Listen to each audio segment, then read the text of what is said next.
พวกสิขอบวชใหม่เฮาก็ต้องท่องเอาคำแสดงคำบริสุทธิ์ด้วยการขอบวชคำขออุปสมบทนะ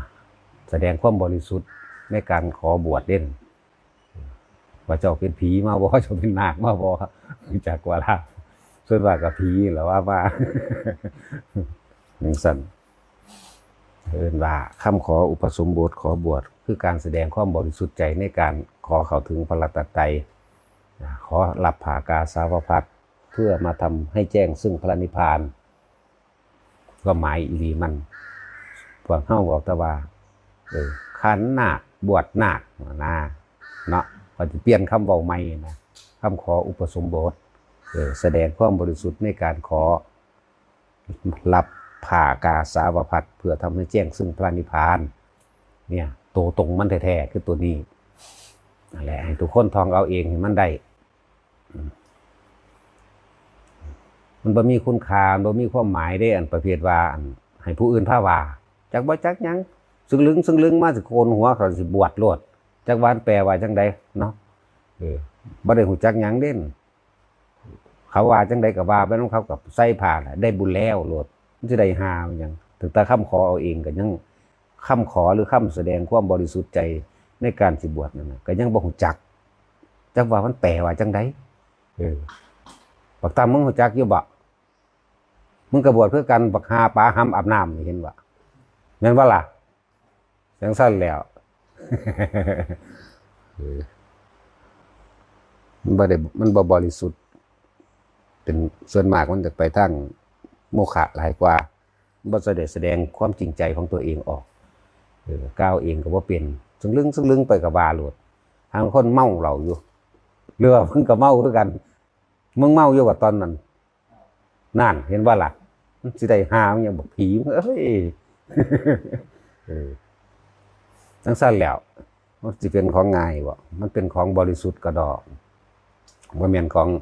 เฮาสิมาว่าเล่นๆหรือทำความเข้าใจเอาว่าเขามาห่มผ้าเหลืองโดดได้บุญโลดเด้บ่แม่นเด้เป็นโมฆะจักว่านั่นแหละเอาเว้าแล้วบอกให้มันเข้าใจให้มันแจ้งจริงๆให้มันรู้ความจริงเฮามันเน้นความจริงอยู่แล้วแล้วม่วนบทบ้ากรก็คือกันต้องท่องเอาไม้ให้มันได้เด้ยัตติไม้นั่นน่ะสำรวจไม้นี่แหละว่าได้ยัตติยัตเตออย่างดอกแสดงความบริสุทธิ์ในการที่เขามารับผ่ากาสาวพัสเพื่อทำให้แจ้งซึ่งพระนิพพานก็เรียกว่าต้องแสดงความบริสุทธิ์ใจเพิ่นถามว่าเจ้าเป็นนั่นเป็นนี่มาบ่หั่นแหละเขาก็ตอบเพิ่นเองและการบวชถ้ามันได้ถูกต้องตั้งแต่เริ่มต้นคือบริสุทธิ์ใจแต่ที่แรกแล้วมันก็บ่ยากดอกในการที่ปฏิบัติบัดนี้บวชเข้ามาแล้วเขาก็ศึกษาพระวินัยเพราะว่าพระวินัยนั่นเป็นเครื่องรักษานักบวชจะต้องรักษาพระวินัยเด้เพราะว่าเขาบ่ทันได้รู้จักหยังหรือเขาก็ต้องศึกษาอันนี้ควรอันนี้บ่ควรนะมีผิดมีพลาดแสดงความบริสุทธิ์คือเก่าแสดงอาบัติก็ว่าไปบอกผมเฮ็ดนั่นผิดอันนี้ผิดก็บอกกันไปเท่านั้นแหละแสดงความบริสุทธิ์ใจซึ่งกันและกันแต่บ่มีผู้เว้าจังซี่ก็บ่รู้เด้เข้าใจว่าขนาดเมาเซ่อยู่ก็เอาไปบวชเด้เอาไปห่มผ้าซื่อๆเด้นั่นน่ะนั่นแหละจะต้องเว้าความจริงบ่แม่นว่าปิดบังธรรมะต้องเปิดเผยปิดบังมันเศร้าหมองมันบ่ผ่องใสมันบ่รู้มันบ่แจ้งเข้าไปถึงภายในของตัวของเองแม้บุคคลภายนอกทั้งหลายที่บ่ได้ศึกษาเอาตามที่ตาเห็นว่าตะห่มผ้าเข้าไปก็ว่าพระโลดว่าท่านได้เป็นพระดอกเป็นภิกษุแปลว่าผู้ศึกษาอยู่นั่นแหละ เป็นภิกษุเป็นผู้พยายามสิละนั่นแหละถึงว่าศึกษาพระวินัยก่อนหมู่พอเข้าบ่ได้บรรลุมาบวชเด้แต่บรรลุแล้วมันคนละแบบกันค่อยๆเฮ็ดไปนั่นแหละในการที่เฮาสิกินอาหารประเภทอาหารจังซี่ก็คือกันอาหารใดที่เกิดโดยใน ในเมล็ดมันเมล็ดพันธุ์พืชมะขามบอกมะม่วงบอกมะแตงโมบอกจังซี่เฮาก็ต้องทำว่าอันนี้ควรหรือยังซะก่อนเรียกว่ากะปิพระเพิ่นก็สิว่าของเพิ่นล่ะกะปิยังกะโลหิอันนี้เป็นของสมควรหรือยังผู้เอามาถวายก็ว่ากะปิยังพันเตก็คือต้องทำลายเชื้อเกิดของมันก่อนเลยเอาบางคนก็เอาเล็บยิกก็ได้เอาซ่อนซ่อมซักจึกจีกออกก็ได้ของที่เกิดด้วยเมล็ดนั่นเมล็ดพวกนั้นเป็นในๆแหละยังก็เป็นในๆนั่นนะของที่เกิดด้วยรากก็ต้องหักของที่เกิดด้วยเครือก็ต้องหักเด็ดออกก็ได้เครือจากว่าเครือพวกคือผักบุ้งจังซี่นะผักบุ้งผักยังผักหนอกบางทีนะมันเกิดด้วยเครือที่เกิดด้วยรากก็คือกันนั่นให้ทำอันนี้สมควรหรือยังเพิ่นก็ถามกันสมควรแล้วเจ้าข้าก็หักปอกออกบ่แม่นของสิไปลั่วๆลวกๆเด้มันท่านใดท่านกินท่านเอาเด้ ยังอีกล่ะที่เกิดด้วยรากที่เกิดด้วยเครือที่เกิดด้วยใบมันนั่นที่เกิดด้วยเมล็ดจังซี่นะหลายๆอย่างที่เป็นอย่างจังพวกเฮาบ่ฮู้จักเห็นบ่นี่ก็คือว่านั่นกะปิก่อนผู้บ่เคยเห็นบ่เคยฮู้ก็บ่จักเลขก็เลยบอกต้องแนะนำกันเป็นธรรมดาทุกคนเกิดมาก็บ่รู้อยู่แล้วมาพิธีอันนี้ก็บ่รู้อยู่แล้วก็เลยบอกให้แนะนำกันให้เกิดความเข้าใจ คือผู้บวชก็จังซั่นแหละเมาอยู่ก็เอาไปบ่ได้บวชดอกจังซั่นเปลี่ยนผ้า ถ้ามันก็ต้องแจกแจงก็ต้องแสดงออกนั่นแหละแล้วก็ต้องกล้าแสดงพร้อมว่าสั่นก็ผิดก็ผิดไปเลยผิดนั่นเขาดูเขาเกิดกลายเป็นความเคยชินเลยเข้าใจว่าเป็นของถูกเด้ถูกต้องแล้วว่าเด้ก็ละเรื่องกันเด้ อะไรเฮาจังเน้นย้ำศึกษาพระวินัยแล้วก็บวชก็ต้องแสดงความบริสุทธิ์ใจในการขอเข้ามารับผ่ากาสาวพัดเพื่อทำให้แจ้งซึ่งพระนิพพานเด้เคยได้ยินจังเทื่อบ่ยายจอยยายนี่เอากันไปแห่ใส่รถบั่มแห่กินเหล้าสแตกเหล้าเด้งเด้าอยู่เนาะขางัวขาควายกินเหล้าเมายามันสิได้บุญแม่ของหยังจังซั่นจักบ่ล่ะ แต่บ่เว้าจังซี่มันบ่กระแทกจักบ่ได้บุญแล้วโลดแล้วข้างเอาไปผูกแขนหยังสู่ขวัญนาคขวัญพราหมณ์ผิดแต่ที่แรกแล้วเป็นโมฆะเบิดจักบ่ล่ะเป็นโมฆะบวชจักบ่ล่ะบ่ได้นะถ้าสิเอาจริงๆกันก็เอาจริงๆนี่แหละว่าเฮาจังให้เฮ็ดจังซี่นั่นแหละก็ต้องมีของจริงไว้แน่เลยเว้ยต้องมีกล้าปากกล้าเว้าเด้บ่แม่นย่านแต่คนบ่เอาเข้าไม่กินบ่กินสักได้เด้เขาคนเนาะเขาผีก็ได้จังซั่นแหล้วต้องกล้าเด้ต้องกล้าแสดงความจริงออกมาเด้ปิดบังกันอุบอิบกันแล้วคนที่มาบวชก็ต้องครบอาการ32เว้ยบ่แม่นนิ้วขาดนิ้วตีนขอมือนึงก็บ่ได้เด้นิ้วตีนนิ้วมือก็ตามหูขาดครึ่งนึงจังซี่ก็บ่ได้เด้ปากแหว่งเพดานโหวตาบอดมื้อนี้เฮาก็บ่ได้ให้เด้สิไปว่าหยังกับแขนขาดขาโหลอยอยู่ก็มี โหลอยจกอยู่ก็มีนั่นแหละมันเป็นโมฆะเพิ่นบัญญัติไว้แล้วเพิ่นบ่ให้เพิ่นป้องกันไว้บ่ให้พวกพิการหรือหยังเข้ามาทำมาหากินโดยอาศัยความศรัทธาโดยอาศัยคำสอนพุทธเจ้าแล้วก็ดึงเข้ามาหลายอย่างแหละหลายอย่างอะไรถ้าเฮาตั้งแต่เริ่มต้นโดยความบริสุทธิ์ใจในการเข้ามาขอรับผ่ากาสาวพัดฝึกหัดปฏิบัติตนเองเพื่อทำให้แจ้งซึ่งพระนิพพานแล้วการปฏิบัติกันแหละบ่ยากดอกมันดีมาเติมต้นแรกมันบริสุทธิ์หน้าต้นแรกการฝึกหัดปฏิบัติตัวเองก็เลยง่ายขึ้น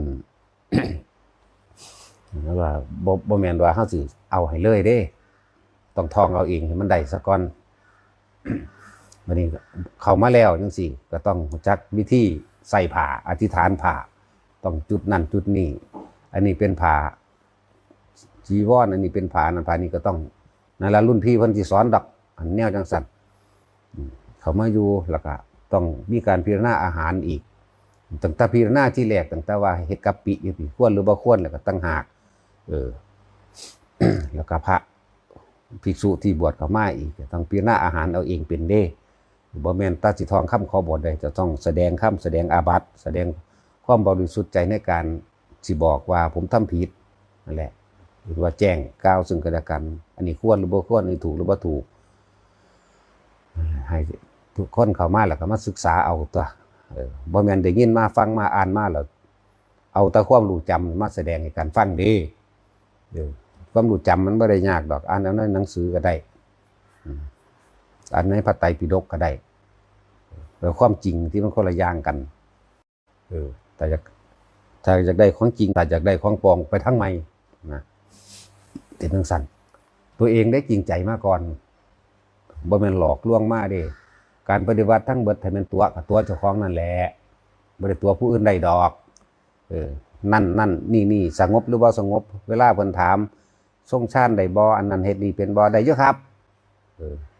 ถ้าเป็นตัวกับตัวเจ้าของว่าบ่ได้เป็นนั่นดอกใจว่าล่ะทุกคนนั่นแหละจังว่าหันเข้ามาเรื่องการปฏิบัติของเฮาเองหลายอย่างก็เป็นเครื่องส่งเสริมสนับสนุนในการเพื่อสิสังเกตจิตนั่นเองสติกำกับจิตหรือสังเกตจิตจังสิเว้าภาษาเฮาง่ายๆเด้อเฮามาสังเกตความคิดของเจ้าของเองว่าหน้าที่หนึ่งเฮาคิดเรื่องใดแน่ชั่วโมงหนึ่งคิดเรื่องใดแน่วันหนึ่งคิดเรื่องใดแน่ความคิดนั่นน่ะก็เกิดอารมณ์ในความพอใจมั่งบ่พอใจมั่งก็ให้รู้ว่าทั้งหลายเนี่ยเกิดจากจิตเกิดจากความคิดจึงก็เกิดอารมณ์ได้อารมณ์เป็นตัวบอกว่านั่นพบได้เกิดขึ้นแล้วนี่เขาบอกภาษาเขาเด้อเมื่อมีอารมณ์ความรู้สึกด้วยความพอใจแล้วบ่พอใจนั่นแหละพบได้เกิดขึ้นแล้วแต่เขาตายในขณะที่อารมณ์ข้างตกข้างในอารมณ์นั้นก็เป็นไปตามอารมณ์นั่นเองอารมณ์โกรธบ่พอใจก็ไปนรกอารมณ์โลภใคร่ครวญอยู่กับความอยากได้ก็เปรตจังสิอารมณ์หลงยินดีภูมิใจพอใจร้ายที่มีให้มีหน้าที่ดื้อซื่อลดได้ที่ได้ตำแหน่งนั้นนี่อารมณ์เดรัจฉานจังสินี่บอกเป็นเบื้องต้นซื่อคร่าวๆนั่นแหละ จุดเท่าที่เอาก็คือว่าเฝ้าสังเกตความคิดตัวเองนะในความคิดทั้งหลายเหล่านั้นแต่ก็เกิดอารมณ์เมื่อไหร่ทั้งที่พอใจและไม่พอใจพบได้เกิดขึ้นแล้วเมื่อนั้นแต่จิตสุดท้ายใจขาดในขณะนั้นก็เป็นไปตามอารมณ์ฉะนั้นจุดหมายของเฮาคือการเฝ้าสังเกตจิตตัวเองเฮาจึงมาทำกรรมฐานอันหนึ่งเหตุฐานที่ตั้งแห่งการกระทำทางใจของเฮาเนี่ยอันหนึ่งที่บอกว่าให้ทรงฌานเพื่อสิกอาศัยลมหายใจนั่นแหละโดยหลักแล้วก็คืออานาปานสติเอาสติคือเอาความคิดนี่ให้มารู้อยู่กับลมเข้าอยู่กับลมออกเพื่อสิสังเกตความคิดนั่นเองความคิดมันสิไปหาบุคคลนั่นหาบุคคลนี่บุคคลสัตว์สิ่งของในอดีตทั้งเบิดนั่นแหละแล้วก็ปรุงแต่งไปอยากให้มันเป็นแบบนั้นแบบนี้เป็นอนาคตนั่นจึงบอกว่าเมื่อไหร่ที่เราคิดถึงอดีตแล้วมีความคิดปรุงแต่งไปก็เกิดอารมณ์ได้เมื่อนั้นก็อนาคตก็ได้เกิดขึ้นแล้วพบได้เกิดขึ้นแล้วอดีตกับอนาคตจึงว่ารวบซะเลยว่าเป็นสิ่งเดียวกันเหตุตั้งใดมันสิทันความคิดได้แบบนี้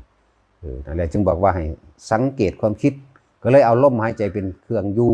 ของความคิดกับแมนความรู้สึกกับแมนรู้อยู่กับลมเข้ารู้อยู่กับลมออกเพื่อพอมันจะคิดไปปั๊บดึงกลับขึ้นมาหาลมนั่นเองเอาความคิดนั่นแหละดึงความคิดจากก็ละมันคิดไปแล้วเนาะกลับมาอยู่กับลมนี่ดึงไปดึงมาตัวแล้วเฮาก็สิค่อยๆรู้ค่อยๆเห็นดอกแม้แต่ความคิดก็ไม่เที่ยงเห็นบ่ล่ะ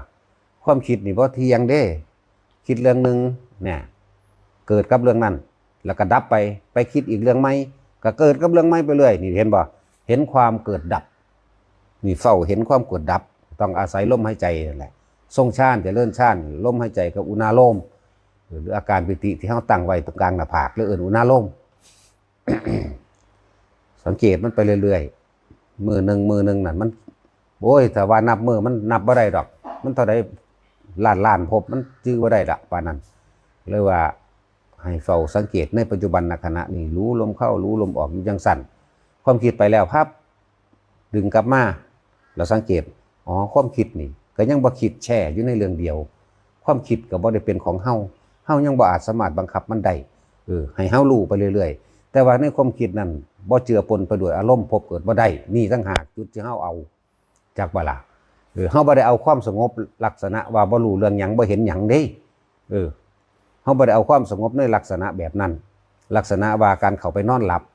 ที่ว่าเขาคือเขาแย้งมาว่าก่อนพระพุทธเจ้าเกิดคนทรงชาติตายในชาติอันนั้นมันเข้าชาติอันนั้นมันเข้าอันนี้เฮามันได้ฟังธรรมพระพุทธเจ้าแล้วเพิ่นแสดงเรื่องอนิจจังทุกขังอนัตตาแล้วยอดมันอยู่ในอนิจจังทุกขังอนัตตานี่แหละยอดของมันจริงๆเลยนั่นสิละได้หรือว่าได้สิรู้ท่านหรือบ่ท่านมันน่ะยอดของทั้งเบิดนั่นน่ะเพื่อจะให้เห็นอนิจจังอนัตตานี่นึงได้แล้วก็บ่เข้าไปยึดมั่นถือมั่นในสิ่งที่คิดนั่นเองความคิดของคนเฮามันก็อยากได้ดังใจไปตามนั้นตามนี้แหละมันจึงก่อเกิดอารมณ์ถ้ามันบ่ได้ดังใจแล้วมันก็บ่พอใจเกิดขึ้นเท่านั้นแหละเขาแย่งเด็กน้อยเพราะท่านได้เกิดดอกซ้ำนั้นคิดอันนั้นอันนี้เว้ามานั่นน่ะและสมัยอาลาลดาบทอุตกะดาบทตลอดทั้งอสิตะดาบทกาละเทวินดาบททั้งหลายถ้าได้ฟังพุทธเจ้าเทศว่า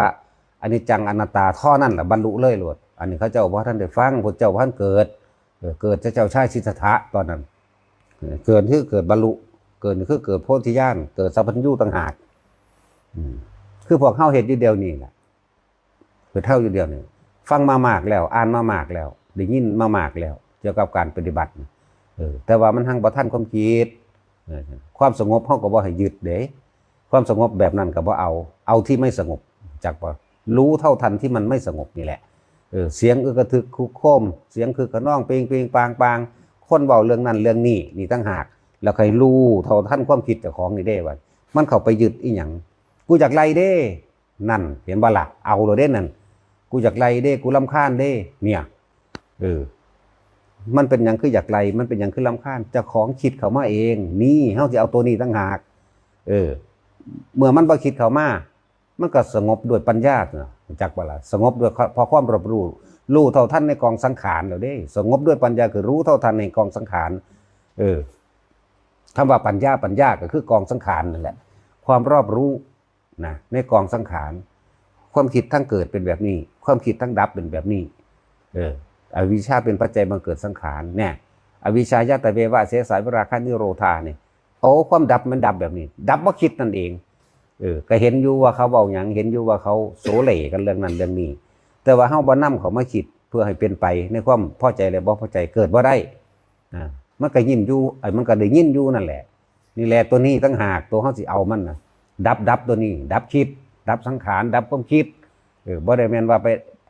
เข้าถึงความสงบเพิ่บ่ฮู้ยินหยังบ่จักหยังเฮ้ยมันนอนหลับอันนั้นจักว่า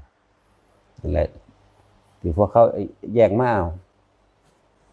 แต่ว่าเอาง่ายๆบอกกระแทกมันว่าถ้ามึงเก่งมึงคือบ่บวชนะเนาะมึงคือบ่บวชแล้วมาสอนเราเองนะจังซั่นแหละบอกกระแทกมันจักว่าล่ะว่ากูกับคนผู้นึงก็บวชตัวบักหามึงภาษาขาดกันนี่เอาจังซั่นแต่ความสงบตัวมันเองก็ยังบ่ทันได้รู้นะ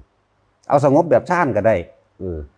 ฌาน4สมาบัติ8เนี่ยก็ได้นะเอาแม่ถ้ามึงเคยได้เพราะว่าพวกขาดกันนี่เอาจักว่าล่ะพวกนี้ว่าท่านได้เข้าถึงความสงบในตนเองจักเทื่อดอกมิตรขาดกันนี่เอาพวกน่าจะเป็นแบบนั้นแบบนี้ซื่อๆคนสงบจริงๆแม้สงบแบบนั้นเขาก็บ่ยุ่งกับไผเอาเถอะนาความสงบแม้การเข้าไปในฌานนั่นคือกันสงบแบบนอนหลับเขาก็บ่ยุ่งเรื่องของไผดอกมันบ่ง่ายๆนึงดอกพวกอยากแสดงกันน่ะภาษาจำมาซื่อๆเฮาอยู่ในฐานะบอกเฮาก็ต้องบอกเฮาก็ต้องแจ้งให้มันรู้แต่ละคนให้รู้ว่าผู้นี้มันแสดงมาแบบนี้มันบ่ทันได้หูจักฮอดความสงบในฌานซ้ำเขาฌาน4นั้นบ่ทันได้หูจักซ้ำคนนั้นเขาสิประคองตัวเองเขาบ่ยุ่งกับไผดอกคนพวกนั้นแหละพวกมักสงบแบบนั้นทั้งบ่ยุ่งเรื่องของไผเลยอยากว่าล่ะพวกสงบแบบเขาฌานนั่นน่ะมันกูบ่อยากหูยินกูบ่ยุ่งอย่าว่ากูฟังโลดอันนี้แสเข้ามาติโอ้ยสงบแบบฌานมึงยังบ่รู้เลยนั่นแหละจะอวดโง่หลายจะเข้าใจว่าเจ้าของฉลาดคนสงบแบบฌานส่วนมากจะไปอยู่ผู้เดียวบ่ค่อยปากค่อยเว้าน้ำไผอันที่สงบนี่มันว่าไปเกิดเป็นพรหมอย่างนั้นอย่างนี้ตัวเองมึงบ่ทันได้เป็นพรหมซั่นเด้มึงจักบ่ล่ะนั่นแหละเป็นจังซั่นเฮ าแจกแจงให้ผู้ที่ติดตามเฮานี่ฟังว่าอย่าไปเบิ่งแนวจังซั่นบักอันนั้นเว้าจักว่าล่ะโตมันเองบ่ฮู้จักฮอดความสงบซะด้วยซ้ำไปแต่คนที่สงบแบบชานแบบเขาชานที่บ่ยุ่งกับไผมักไปอยู่น้ำป่าน้ำดงผู้เดียวสู้ได้ซ้ำไปบ่มายุ่งบ่มาฟังเรื่องไผดอกมันจะรบกวนความสงบสงบแบบชานเด้ตัดลับพวกนั้นจักว่าล่ะเข้าไปเพิบปุ่นไปแจ้งอยู่ผู้เดียวหุ่นขาวใสสว่างอยู่ผู้เดียวจังซั่นแล้วนิ่งอยู่ในความโล่งๆอันเดียวแต่ว่ามีตัวตนเนี่ยเป็นจังซั่นบ่คืออันนี้เด้สงบปราศจากความคิดปรุงแต่งในความอยากได้และอยากเป็นตอนนั้นเด้เขาเว้ากันช่วงสร้างนี่พี่เฮาอยู่กับลมเฮาพี่รู้ลมเข้ารู้ลมออกเฮาพี่ไม่คิดไม่นึกไปกับเขาแต่ว่ารู้อยู่ว่าเขาเว้าเรื่องนั้นเขาเว้าพื้นผู้นั้นเว้าพื้นผู้นี้ก็ฮู้อยู่ความรู้นี่มันสำเร็จโตของมันอยู่แล้วผู้หญิงผู้ชายมันก็รู้อยู่สำเร็จในโตของมันแล้วมันบ่คิดมันบ่นึกเนี่ยปราศจากความเห็นต่างๆต่างหากล่ะมันรู้ท่านแล้วจากว่าล่ะจังซั่นนั่นจึงว่าทุกพวกเขาเนี่ยให้มั่นใจในตัวนี้โลดอยู่ในลมหายใจนี่อยู่กับอาการปิติอันเกิดจากกลางหน้าผากนี่โลดเฮ็ดเอาซ้ำนี่แล้วมันสิท่านเองดอกความคิดมันบาดนี้มันกำลังสิคิดแฝบไปเนี่ยดึงปั๊บเข้ามาลมดึงปั๊บเข้ามาดึงปั๊บเข้ามาเอาไปมาความคิดก็ถูกรู้หั่นตัวสักวันหนึ่งเราก็เห็นมันเองอ่ะแหละตอนแรกเขาก็ฝึกไปซะก่อนเลยเว้ยว่าท่านเอิ้นว่าฝึกบอกแต่เป็นแล้วเขาสิมาบอกแต่คนเป็นแล้วคนบรรลุแล้วเขาบ่ฟังเขาบ่แสวงหายังอีกแล้วเบิดแล้วจากว่าล่ะจังซั่น ถึงว่าเห็นหยังเขาก็บ่นำเขามาคิดแต่ว่าเขารู้อยู่เห็นอยู่ว่าเขาเห็นนั่นเห็นนี่แม่นคนเป็นแม่นคนตายแม่นทะเลาะทุ่มเถียงตีกันฆ่ากันกระซางแต่ว่าเขาบ่นำเขามาคิดบ่ตัดสินบ่ยืนยันบ่ผิดบ่ถูกบ่นั่นบ่นี่บ่บุญบ่บาปกับไผแล้วแต่ว่าเขารู้อยู่ตัวนี้ตั้งหากสงบจากความคิดตั้งหากเป็นจังซั่นแม้นสิมีการคุยกันเว้ากันไปแน่ในความคิดว่าอันนี้ควรเฮ็ดแบบนั้นควรสิแบบนี้ก็คิดเป็นธรรมดาแต่ว่าบ่มีอารมณ์เข้าไปในหันยังว่าบ่อยากได้แล้วก็บ่อยากเป็นนี่แหละเป็นจังซั่นนั่นแหละเข้าตัวนี้ซั่นสิว่าเฮาบ่ได้ปฏิบัติแบบเคร่งเครียดเด้ย่างอยู่ก็สงบได้นั่งอยู่แบบใดก็ได้ทำการทำงานอยู่ก็ได้ทั้งเบิดเริ่มต้นแรกเฮาก็ฝึกอยู่กับตัวเองซะก่อนลมหายใจนั่นแหละคือตัวเองก็ดีเบิ่งเอาลมนี่แหละมาเป็นเครื่องวัดความคิดเจ้าของล่อความคิดเจ้าของล่อความคิดล่อให้มันมาอยู่ในลมนี่แหละเลยต้องเอาลม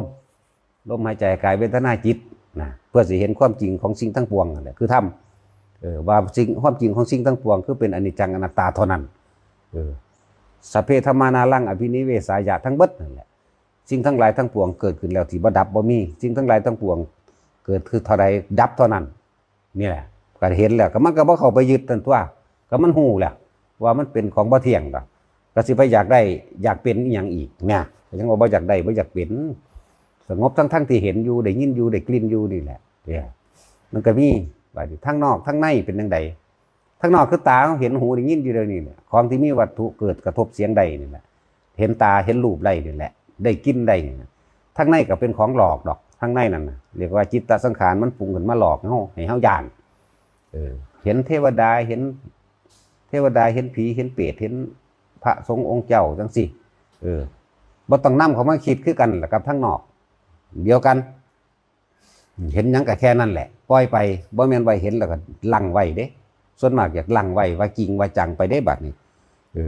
นั่นแหละเฮาบ่ต้องยึดส่วนมากมันเห็นแล้วมันอยากยึดมันจะเอาไปคุยกันแค่นั้นแหละเห็นแล้วก็เอา4ตัวตนให้เฮาเบิ่งดูถ้าว่าเห็นเนาะนั่นแหละมันจึงบอกว่าแต่ละคนมันจะลืมแล้วมันถูกหลอกเด้อเห็นทางในนั่นก็ดีเห็นว่าพุทธเจ้าลอยมาแสดงธรรมแบบนั้นแบบนี้ก็สร้างบ่จะไปเชื่อรู้จักว่าล่ะอย่าเอานำมาว่าให้มันรู้เฉพาะเจ้าของเองมันเป็นของจริงได้นั่นของตัวได้นั่นน่ะเจ้าก็ฆ่าเจ้าก็ขิ้นอยู่หั่นเจ้าบ่ละรูปมึงดูนั่นรูปทางในนี่รูปทางนอกคือเฮาเห็นกันรูปทางในอันเกิดจากนิมิตนั่นเองละออกทั้งในทั้งนอกนั่นแหละมันต้องบ่มีหยังเลยแล้วก็ต้องบ่ได้หยังเลยแล้วก็ต้องบ่เป็นหยังเลยนี่แหละเฮาต้องการให้ทุกคนมาเข้าถึงตัวนี้อย่าไปฟังอันที่ว่าสงบแบบนั้นแบบนี้แล้วเป็นพรหมลูกฟักเบ้ยปานว่ามันรู้จัก กูก็คุยฮอดกับเขาหุ่นกูกล้าเว้าปานนั้นแหละตะกี้พุทธเจ้าบ่ได้เกิดเสียดายอยู่ตอนนี้ปรับบ่ได้นั่นทั้งสั้นแล้วมันต้องสร้างสมไว้ตอนเป็นมนุษย์เด้อไผก็ดีงั้นไปเป็นเทวดาแล้วจังบรรลุข้างบนก็ต้องสร้างสมสุตตมยปัญญาเอาไว้ตอนนี้รู้อริยสัจตอนนี้คือธรรมจักรตอนนี้อนัตตละตอนนี้อธิตตะตอนนี้รู้ปฏิจจสมุปบาทก็รู้ตอนนี้ท่านก็ท่านไว้ตอนนี้ตอนหน้ามันมีแตโมทนาซื่อๆเด้เห็นเขากินของทิพย์กับเจ้าของได้เฮ็ดไว้เข้าใจว่าล่ะของยังท่านไว้เป็นแบบนั้นอาหารยังเป็นไอขึ้นทวนอยู่เท่าเดียวนี้สดร้อนๆนั่นน่ะก็เฮ็ดไว้ตอนนี้เด้จากว่าล่ะนั่นแหละบอกน้ำข้นบอกหูว่าเห็นอีหยังอย่าไปฟังยังว่าอยู่พวกเข้านั่นน่ะมันก็รู้เห็นในตัวเองอยู่แล้วแต่ละคนนะอย่างว่าทุกคนทำจิตหนึ่งที่เพ่งอยู่ซะหาเครื่องอยู่เป็นวิหารธรรมลมหายใจกับปิติเพื่ออุณาโลมนั่นเองเห็นอยู่แค่นี้แหละจะไปเห็นอย่างอื่นแล้วมันก็เห็นเราเองในตัวเองนั่นแหละเมื่อเห็นในตัวเองรู้โดยตัวเองแล้วจะเอาผู้ใดมาบอกให้บ่แมนบ่ก็ตัวของหูในตัวของอยู่แล้วเขาว่าบ่แมนก็จะไปเชื่อเขาสันตินั่นแล้วนั่นแหละจึงบอกว่าทุกสิ่งทุกอย่างเขาก็ต้องรู้ต้องเห็นโดยตัวเองยืนยันตัดสินโดยตัวเองบ่มีผู้ใดมายืนยันตัดสินเฮาได้ดอกบ่มีผู้ใดมาละกิเลสให้เฮาได้เฮาต้องละเอาเองเฮาต้องรู้ความคิดเฮาเอาเองจำเป็นต้องไปรู้ความคิดผู้อื่นดอกเดาเบิดนั่นแหละพวกรู้นั่นรู้นี่หมอดูมันเดาเบิดมันดูแท้มันคือว่าดูว่ามันเฮ็ดจังซั่นมันจังสิได้เป็นนั่นเป็นนี่เนาะตัวเบิดนั่นแหละอะไรมีพระพุทธเจ้าหรือบ่ตัวเอาพอ